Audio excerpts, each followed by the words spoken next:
Well, Indiana's governor says the state is going to do whatever the federal government asks when it comes to finding undocumented immigrants who have committed what he calls egregious crimes. And as our State House reporter Emily Longnecker explains tonight, Governor Braun signed an executive order today directing Indiana State Police to fully cooperate with ICE.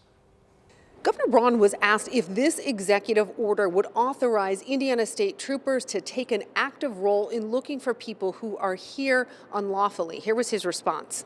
We're going to do what the federal government asks us to do that's reasonable to help find the most egregious examples of illegal immigrants that have committed egregious crimes. And I'm going to direct any of our authorities to not resist, and hopefully they'll be compliant on their own.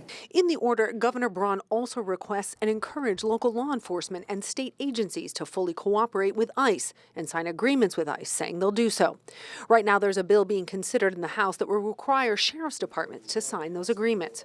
As part of those signed agreements, jail staff would be trained on how to serve warrants on undocumented immigrants in jail or on identifying and processing undocumented immigrants in jail after an arrest. Several sheriffs testified they already notify ICE when they've arrested someone who's undocumented. But I also don't see the reason to mandate a sheriff and tell him what he's going to do, or her, what she's going to do in the community that they serve. We have to answer to our citizens.